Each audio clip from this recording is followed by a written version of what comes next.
Hey guys, and welcome back to the Bayonetta playthrough. Welcome to Chapter 2. According to Richie, some fun stuff is going to happen in this one. Yeah. Well, I mean, we're going to be introduced to, actually, pretty much the rest of our additional cast in this part. So, it's quite a fun chapter for that. It explains its length, let's put it that way. And also, we open on a really cool cutscene. Oh, that's my symbol, the moon. Oh my god.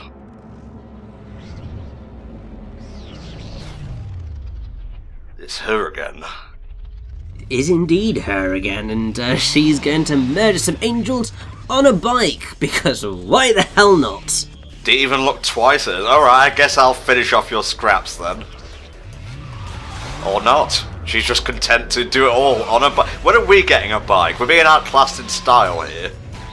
Maybe wait until a later chapter. We might get a bike. You never know. Ooh, there's that Master Richie subtlety kicking in again.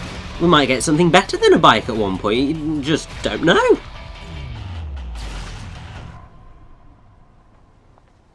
Fancy bumping into you here. Can we get some answers now, please? Out to find some answers about your past. Well, I mean, she's taunting us about it, so you'd hope so, wouldn't you? That jackass, she's mocking me! Same powers, but you'll have to forgive me. Do we know each other? Ooh, the burn. Same powers? Don't make me laugh. Your little dip in that lake has left you a bit rusty. Yeah, I seem to recall seeing that in a scene somewhere. Yeah, it's like... feels like it was a couple of hours ago, really. From the lack of any real challenge. Perhaps you're up for the task. But yes, unfortunately, this mysterious witch is already ahead of us in skill, because, you know, she's driving on a wall, she's nicked Bayonetta's amulet medal thing that she wears across her chest at all times. And yes, it's just not good.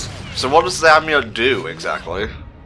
It's just a keepsake, really. Okay.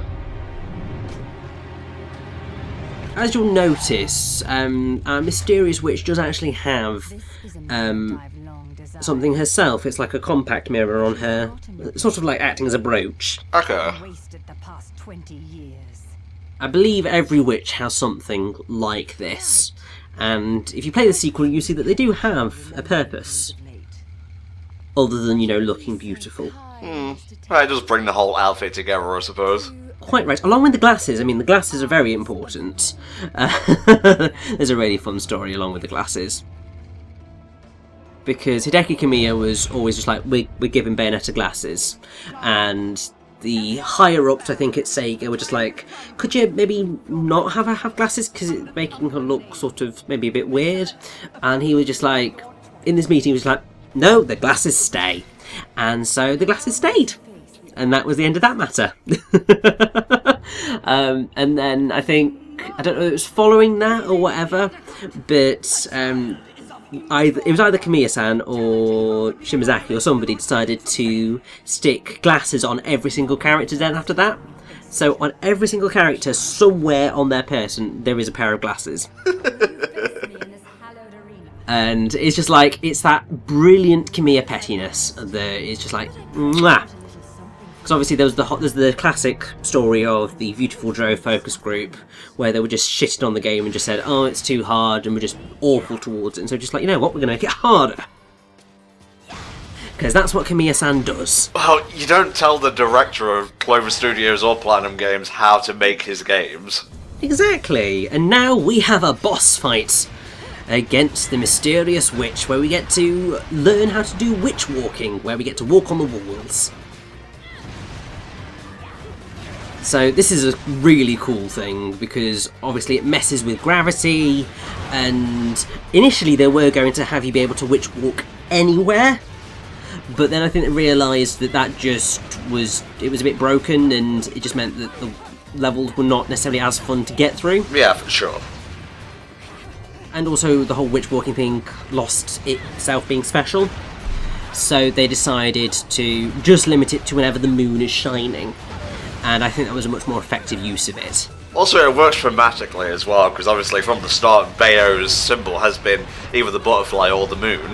Exactly, and I mean the reason that her symbol is the butterfly is because her demon, because every witch has to make a pact with a demon in order to gain their abilities. Right. And Bayonetta's pact is with Madama Butterfly, whose story is based on the very famous opera Madama Butterfly. So yeah, there's a lot of those sort of classic references in there.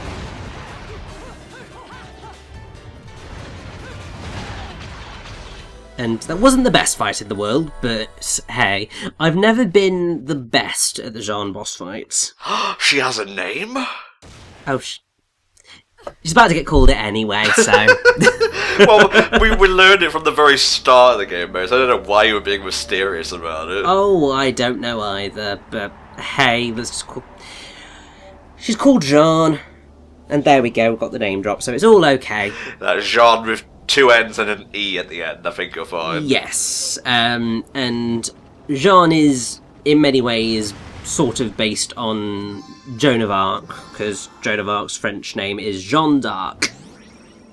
So that's sort of where I think they got the influence for her name and stuff from, and her outfit is actually called Dark, so de Arc, and that works out. And we finally get a name for these enemies as well, plus this blighter who's new. Ugh, I can't be doing with floating baby angel heads. I know, but yes, this is deer and decorations. The decorations are the small one, the deer is the big guy with the beard.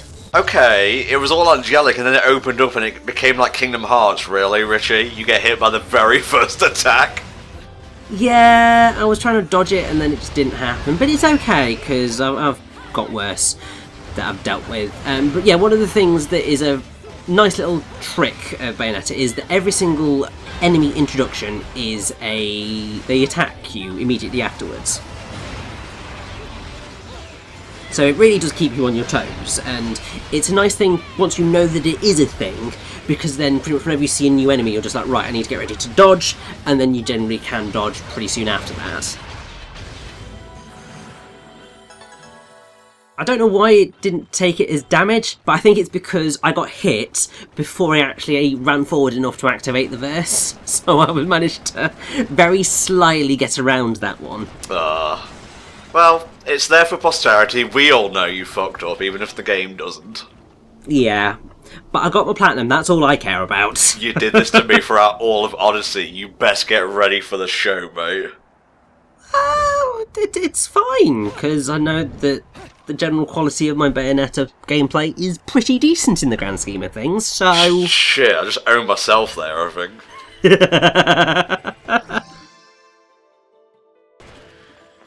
A little bit of a lull now. Just go back to calm, peaceful times for a little bit. That's a running thing with action games, because it can't be all action all the time. Oh yeah. Like, I think even like Metal Wolf Chaos and whatnot has downtime via cutscenes and whatnot. Oh yeah, I mean the thing is that if there was no downtime in Bayonetta, my hand would be dead. I don't think it would be as special either, because like the combat's fun, but you need to break it up sometimes, because even if you're like not using the same moves over and over, it will get slightly monotonous. That's just the, you know, one of the facts of life, really. Oh, definitely, and not necessarily half the joy, maybe 25% of the joy, is just running around this world and just getting to interact with it and see what's out there. Because there's a lot of small little things that you can do. Like, you can mess with the people in the human world that are wandering about. Like, if you shoot something, they'll react in terror. And there's all sorts of things like that. And also there's all this backstory in Antonio's notes, which is always fascinating to read. There's some great little references in there as well, which is another reason why I very much did want to show them all off. Because... they're great, and also, particularly as we get towards the end of the game, there's some very, very important backstory plot in there that will help unlock a few of the mysteries of Bayonetta. Because I think one of the things that some people did criticise was the story, and I think that's because it's that very typical Japanese over-the-top action story. And I think a lot of people just go, none of this makes any sense, and so just ignore it. But actually, no, it does make quite a lot of sense in a lot of instances. And there's a lot of clever stuff that occurs in the game that I think a lot of people don't necessarily pay attention to. How would you feel if someone were to describe like the tone style of Bayonetta as try-hard? How accurate is that?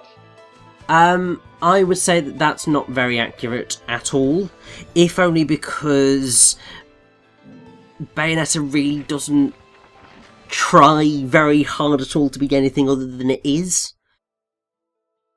My way of describing Bayonetta would be that it just is. It's its own beast, and it manages to walk that line between ridiculous, over the top in terms of like the epicness, and also very sincere.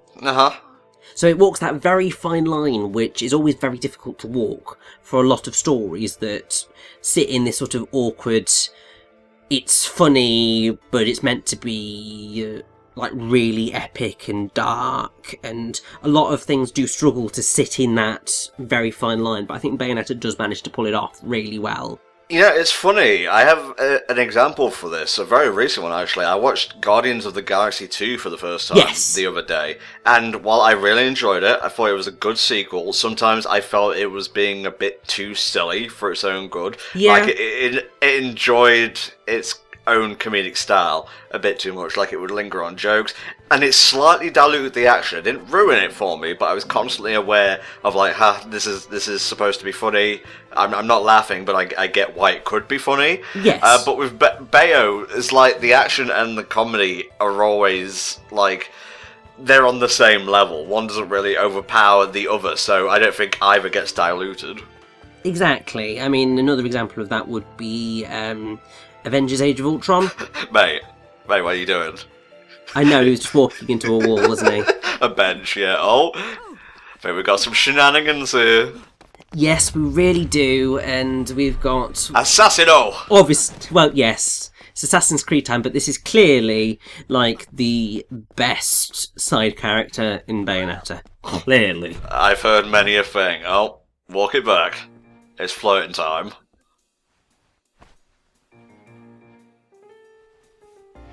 Oh, yeah. You know a dude is fly when he pulls back his hood and sparkles fly out. Well, of course, he's being completely sexy right now. Fate brought us here together, and it will never tear us apart. You just met her, idiot. Yeah. He does like to flirt, does our lovely gentleman here.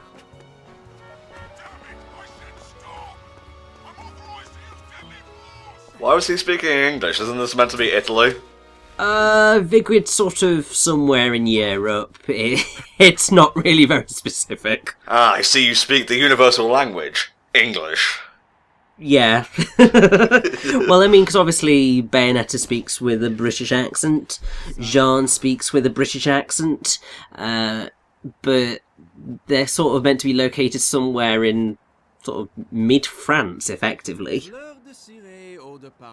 I probably could have guessed from the dialogue.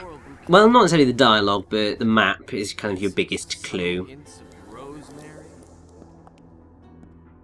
You know, in the language of flowers, rosemary equates to remembrance. Don't know how true that is, I'm just going to take his word for it, really. It is actually the case, yeah, in the language of flowers, rosemary equates to remembrance. The language of flowers is a beautiful thing. I'm a big fan of symbolism with stuff like that, like what stones and other objects represent. I don't take it as gospel, I just find it interesting. Oh yeah, I mean, in my book, which I really need to get back to editing, for the love of God, I do make a lot of use of the language of flowers, because it's, I mean, inspired entirely by Bayonetta, obviously, but it's just a really beautiful thing to use. But yes, this is Luca, who is a journalist who is trying to find out more about Bayonetta. Huh. How's he even aware of Bayonetta's existence if she's completely invisible to him? He can smell her, and obviously she talks to him as well. Well, I mean before now. Well, this is how he's aware of Bayonetta. Asking you shall receive. Like, Camille must have known, like, the player would start asking questions right about this point. Well, exactly.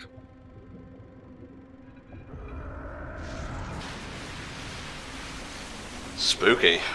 Yes, so his father found the coffin where Bayonetta was trapped for God knows how many years.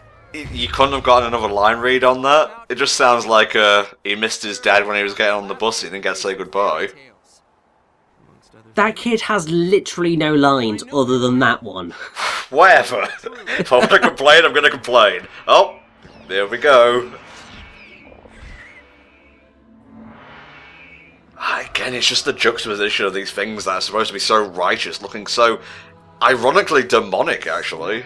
I know, they're really terrifying. And I think the interesting thing is that they're sort of very obviously bird-like. Yeah. Which is an interesting take on angels.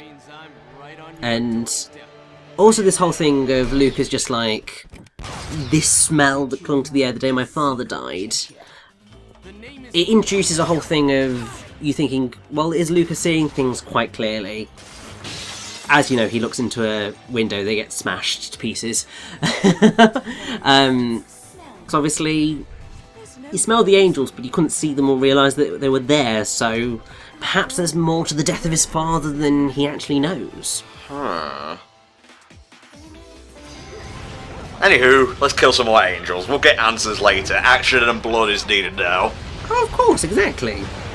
And one of the really awesome things, I can't remember, I'm pretty sure if you look in the little nook where the windows are, you can actually see Luca kind of cowering there, trying to find out what's going on and taking pictures. Oh, what kind of man is he that leaves a witch woman to do all the dirty work? One that can't find demons, I guess, to answer my own question. Well, can't find angels because he can't see them. You know what I mean. But yeah, there's a lot of like really nifty little touches like that. I mean, particularly in Vigrid here, there are a couple of boards littered about everywhere that have got like the restaurant menus, and they're actually all written in the angelic script because they created their own script. Like they created an angelic script and a demonic script for the game. So along Bayonetta's ribbon is some wording in demonic script, and whenever you see like the title screen, that's all demonic script and all sorts. Really awesome. Keep him staggered, mate. You can do it. Of course I can do it. What do you take me for? He's going for a bit of a leap attack. No, he's buggering off. Oh. I know, what an asshole. It's just like, I wanted to kill you, you dick. Was he like an optional thing that you could miss then? No, he just decides he's going to bugger off. We are going to see him later on, though, so we'll get to have our revenge. Okay. But he just decides to run away like a little weakling. We don't have much on the side of torture attacks right now, it's just the Iron Maiden. We do have the ability to, it's just that I'm not activating them at the right moments in time. The Iron Maiden's the easiest one to unlock, because that's just launch your torture attack when you're on the ground. If you're in the air, then she'll sort of throw a chain around their neck and jam them up into a sort of something or other in the air. Which is quite fun. If you manage to get them from behind, then she'll throw them into a guillotine. And if you manage to knock them on the ground and then use a torture attack, then she'll drop like a tombstone on them. And it's all pretty awesome. Alright, so, I have a question for you, Richie, lore-wise. Yes? If Rosemary is a demon repellent, why did Lucas smell it back when Bayonetta was uncovered? I'm not going to answer that question. You'll have to wait and see why that may or may not have been the case. I figured it would be something more than, just a random thing you could say, a big spoiler. I mean, it's not necessarily a big spoiler. You can probably figure out that something's not necessarily quite right with Luca's memory of that time. but it'll be a while before he gets to the bottom of that. Didn't we fight these things in Okami? We did not, no, but we did fight enemies quite similar. They were, I think, the poltergeists? You stop getting hit by the enemy's first attack, you know it's coming. I'm trying, it's just that some of them move quite quickly. And, I mean, I managed to dodge the moving bloody train and got the achievement. I got a blooming another achievement for getting a platinum. I think that's like 10 platinums in a row. Or something. So, or like maybe 10 platinums in total. So, yeah, you can cut me some slack. Fine.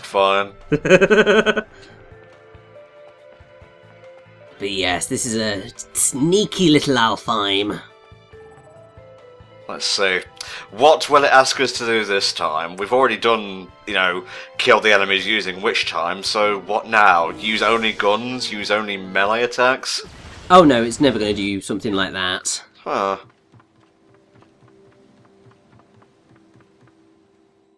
This one is limited kicks and punches. So, you've got to take down a beloved with limited kicks and punches.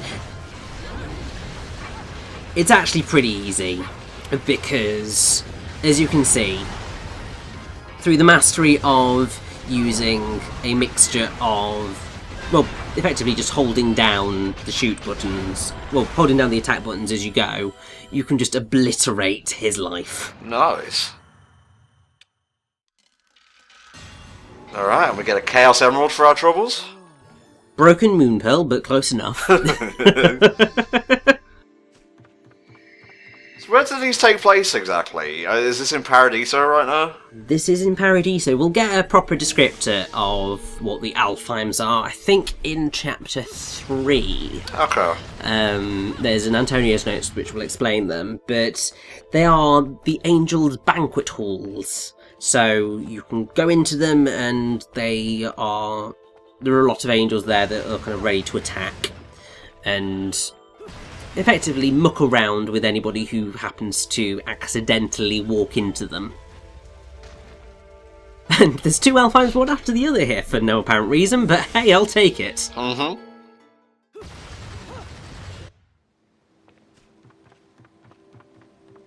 But yeah, there's definitely some as we go that I'm just like, ugh. These ones are pretty much alright, because it's just a case of going, just murder. Yeah, this is just time attack, really. Yeah, and while there's generally a lot of enemies in these, it's not too bad. The ones that frustrate me the most are ones where you can only use Wicked Weaves. I think those are probably the ones that I get most frustrated by, because you're pretty much limited to using punch kick punch to get effectively through it, and yeah, it's just a bit of a nightmare in the grand scheme of things. Oh, bless you. But hey, that's what I get for wanting to get a straight platinum run of Bayonetta, so I'm sure the fans will appreciate it, and if they don't, doesn't really matter. I'm the one who controls the uploads here. exactly, and also I'm happy because I managed to do it, so Also, it's your playthrough, mate. yeah, exactly, so I get to do whatever the hell I want to do. Exactly.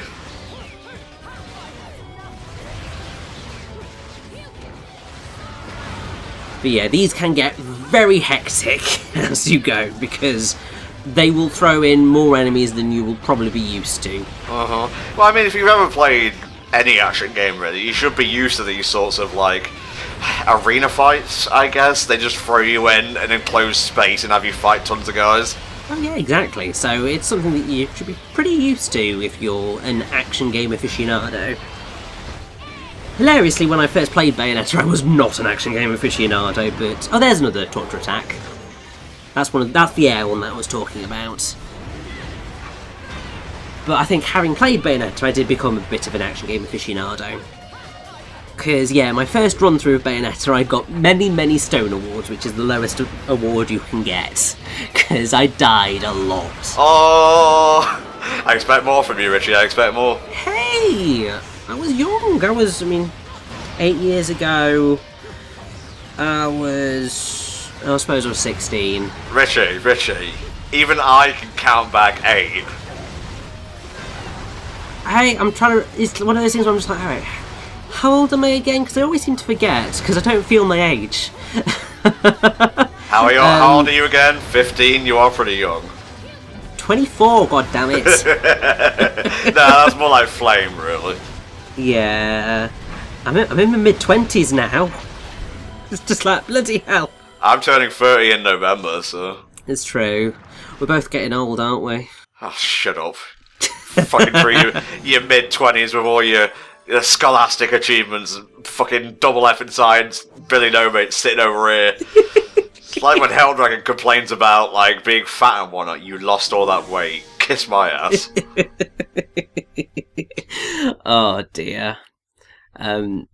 But yeah, I hadn't really played any actual action games at that point, so I was just really unprepared for what I was going to face. But then I played it once, and then I sort of began to get to grips with everything. My first playthrough of Bayonetta, I think it was a gold overall, because I think I might have missed a few chapters. I wasn't fully up to standard with how the game worked, which annoyed me a bit, but it's not too much of a big thing. When it came to doing my second one, I was just like, no, I want to get this, and so I just kept going until I managed to platinum the entire thing.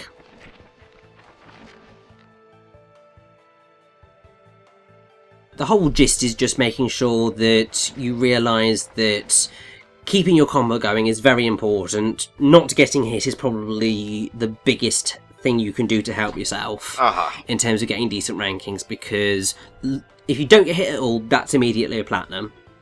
If you get hit once, that's going to drop you to a gold, and then it depends on the chapter as to how many more hits you can take before you drop to silver, bronze, stone. So it's a case where you've got to be quite careful, and it's why the whole dodging thing is so important to the combat of Bayonetta, because it's entirely focused around not getting hit. So when you're playing the game perfectly, it's just a beautiful display of dodging and attacking, and yeah, pure platinum runs of this game are just a beauty to behold. I really wish I could pull that off. Really wish I could. Oh, well... But, hey. Get good, Richie, get good. Yeah, I really need to, but... platinum is good enough for me. Yeah. I mean, it's not pure platinum, and maybe you could get one in this particular section, who knows? We'll see. The wheel enemies are not your favourite, I take it. No, the enchants are alright. They're only annoying when you are faced with a lot of them and not really a lot of room to manoeuvre. Slash when they just appear and they're lying down, because they'll often just shoot fireballs at you with little warning. So they're a bit of a nightmare. There are enemies that I find much more frustrating than them. You've met two of them. Ah, God, you're going to give a reference to them in every single part, mate? Potentially. What? They are easily the toughest. This is just an armoured beloved. A bit tougher. I think obviously this guy was just like, mate, this witch is bullying me. I need your help. Jesus. And then he was just like, yeah, let's come along and help beat her up. And then Bayonetta's just like, bitch, please. So you could use his axe if you wanted to? Yes, I could do. I'm not going to. I mean, it would help me get some decent combo points, because using Angel's arms against them nets you like 100 points per attack depending on which weapon it is, so they can be very helpful in getting decent attacks and combos going. But the problem with them is that a lot of them are quite slow to use, so I do tend to avoid them. There's a few instances where I will be using them and they're an absolute godsend, but those instances are few and far between.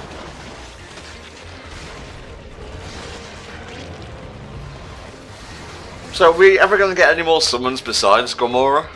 We will do, yes. It's just that for the time being, Gamora is the one who Bayonetta prefers to use, shall we say. And if only that bloody beloved hadn't just swatted me over the head. Well, them's the breaks in actions games, Rich. What even was that? I don't know. I guess I'm trying to copy Enzo, alright? Yes, and you're doing a terrible job of it. Oh, well, there's only one Joe Pesci, even if he's not actually in the game. This is true. It's rather strange is that actually Bayonetta, I think, was Chick Venera's last acting role. Like, they managed to get him for this game, and then he decided to retire. Huh. After this. So, he doesn't come back for Bayonetta 2, but they managed to get a pretty damn good replacement. That's good. And yeah, there's an Alfheim that turns up just here. Oh, is this mortal pleb trying to get into our Alfheim? I know, what a dick! But yeah, this one doesn't turn up until after you've beaten those two beloveds, so you've got to run all the way back to the start of the area. It's where the backtracking Bayonetta, you're just like, really? You making me do this? But hey. So yeah, this one can be a bit of a nightmare because you've got to kill the enemies with the torture attacks for them to count. And you need to get 6 of them out, and it's definitely easier said than done. Uh-huh. Well, I mean, you can only trigger a torture attack at a specific time, so you got to be careful not to do too much damage or too little damage. Exactly, and that's sort of your problem, because there are only a limited number of enemies about, so actually getting in just enough damage to unlock the torture attack is difficult. But yes, this is the guillotine that you get to use. It's glorious. It's not really a torture attack, because guillotine's pretty a swift and efficient way of executing someone. Well, yes, but by torture attack, they basically just mean murder weapon. Okay. It's murdering in a more terrifying fashion, because obviously she's torturing them because, you know, she's really not giving any of those asses much to work with, because she's just pounding them into nothingness. Oh my. Why? What were you expecting? This game is very sexy. I guess so, and sexual as well. What even was that? Just dropped like a tombstone on him. Well, yeah, we dropped a tombstone on them. It's perfect. There's actually a very rare instance where you can drop I think it's a 10-ton weight on your enemies. It's a very rare occurrence though, so don't expect to be seeing that in this playthrough. That's very Acme, I guess. Yes, very Acme. Yes, come on. I need one more torture attack.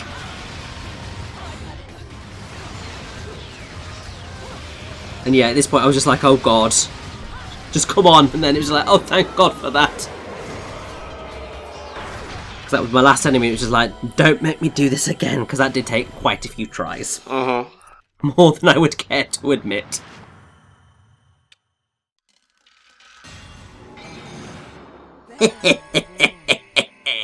Alright, yeah, I'm impressed. You see, this is why it's just like, I have to do Bayonetta, because I rock at Bayonetta, for the most part. Well, whatever helps you get up in the morning, mate, I will not criticise you for it. Yeah.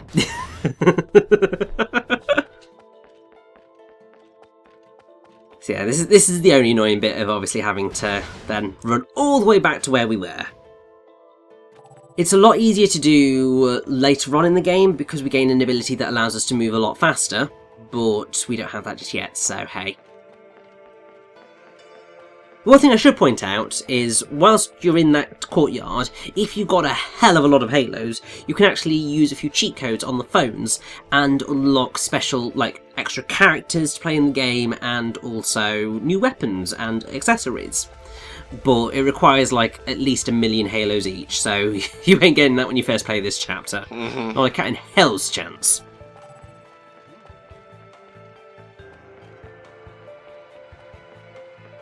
Ooh, what's that in the distance? It looks like a Colosseum. That is indeed a Colosseum, and it may or may not be the location of our first proper boss fight. Yeah, I remember it. Yes, but it's not going to be happening this week, let's put it that way. Aw, well, this is the last part I want to record today, so I'm just telling you that now. I have kind of reached my limit with long parts. It's fair enough. There's quite a few long parts in the start of the game, but then it begins to even out a bit more. Also, I have like one more part than usual for Pokemon, so it all evens out content-wise. Ooh, very exciting.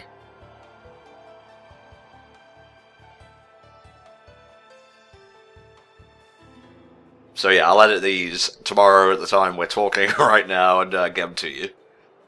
Good, and I will render them as soon as possible. Thankfully, I have just finished editing and rendering and uploading my Shadow of the Colossus playthrough, so nice. That finishes on Saturday for me, which is obviously the Saturday just gone for everybody else. So, if you haven't watched it yet, watch that. That'll be quite fun. And if you don't want to do it on Richie's channel, well, Richie, Flame, and myself will be covering Shadow of the Colossus PS4 sometime this year. Yes, so I get to do it again! Yay! But yes, we picked up another Angelic Hymns Gold LP, so we're going to go pick that one up, and this is a pretty damn useful weapon if you want to have excellent damage output. Oh, what a perfect screenshot. You can just tweet that at me every time I ask you about recording. Yes, I think I might do in future. We 10 minutes later. One of the cool things actually is if you look at the back of Rodan's armory, you can actually see the weapons he's going to give you in the future. Oh, nice. In sort of shadow, so you can see the Onyx Roses just above his right shoulder. Sharaba, which is the sword that we just got here, you can see to the bottom left, just sticking out from under his armpit. And then the others will appear in time. But yes, I'm just going to be buying more Witch Hearts and Moon Pearls because I need the help. Mm-hmm. Oh, so these are complete ones, they're not like heart pieces or anything. Okay. They're just purchasing to make yourself feel better. Gotcha. And they do help, so I'll happily take them.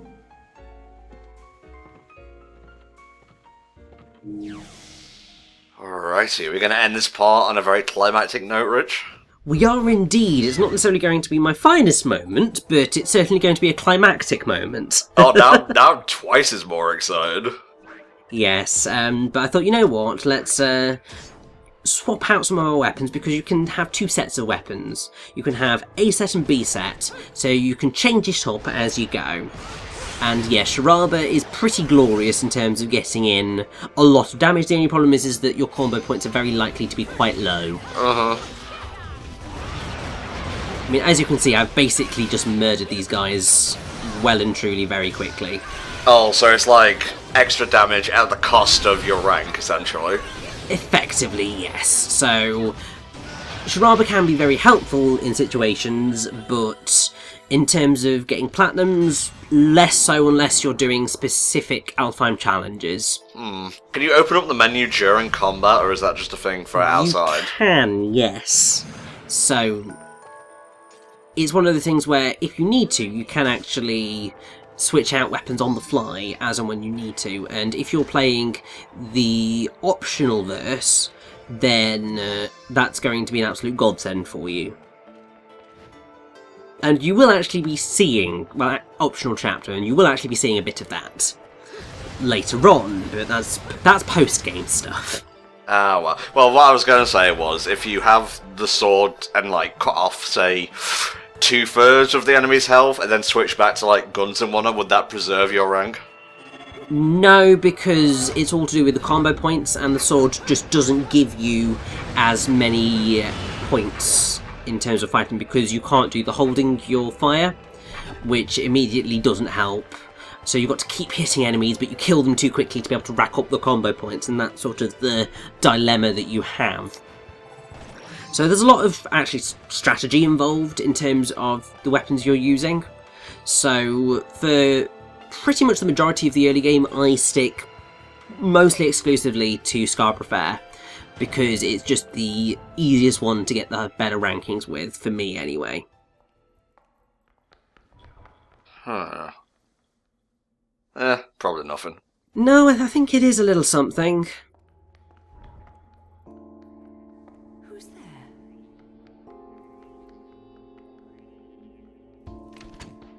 That's not nice, Bayo. You don't point guns at children. Well, yes, but she doesn't quite know what this child is right now. We. You've played enough hide and seek, my scurrying little friend.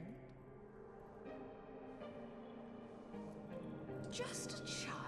Oh, she's adorable. I know, spoilers! Huh. Raven black hair, glasses. Hummity hummity hum. Hmm. Let me play among the stars. Let me see what spring is like on Jupiter and Mars. In other words, Huh. Really gotta stop zoning out like that. Yeah, it's not very helpful, is it? And she seems to have disappeared. Bugger. Oh my. Yes! This blighter's decided he wants to show his head in a church, as you do. You'd think for an angel he'd have a little bit more concern for the holy places, but evidently not. Well, means to an end, mate. The ends justify the means. Yeah, he just wants to fulfill his murder boner. Alright, let's do this shit. Take it away, Rich. Yeah, so this fight is a bit of a challenge, if only because it can be very difficult to sort of tell when he's about to launch an attack and dodge it effectively. As you can see, I am gonna really struggle in this fight. It's definitely not my finest moment, because it's very easy to get hit, and because obviously you are spending a lot of this fight very close to him, and if you just don't get to dodge out of the way fast enough, then you're just going to keep getting knocked down and knocked down and knocked down. And the other challenging thing is that immediately following this fight there is one of those instant death quick time events. So in pretty much any platinum run of this chapter, this is sort of your make or break moment. And I was not happy when I got to this. I was just like, really? You're doing this to me now? But thankfully I got there, and quick time event ahoy! If I'd have missed that, I would have been so pissed off. Oh, well. That would have been like an hour of my time I would have had to completely redo, but hey, it's done! And chapter 2 is complete. So you didn't splice stuff together, you did it all in one? Yes, because that's the only way of getting the platinum rank at the end. Man after my own recording heart, I suppose. Well, you got a couple of pure platinums there, so I'm marginally proud. Yes, it's mostly platinum, so it's perfectly fine.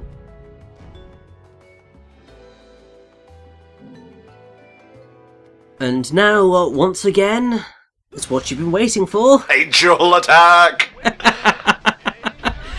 Oh, it is always fun to just end a chapter with these. I'm so gutted that they got rid of it for the sequel. Oh, they did? That's a shame. Yeah, there's a lot of things that they took out in the sequel, and I'm just like, why? That was a fun, quirky bit of the game, but hey. That's what you get when Hideki Kami is not directing. True. He's back for the third game, isn't he? I don't know. I don't know whether it's been confirmed or not yet. Well, I guess we'll have to see. Alright, guys, there may or may not be a part tomorrow. Don't know how recording sessions work until they're done, I guess. But we hope you've enjoyed the first 3 parts of Bayonetta. Either join us tomorrow, or we'll be back next week for the continuation of Bayonetta. See you then.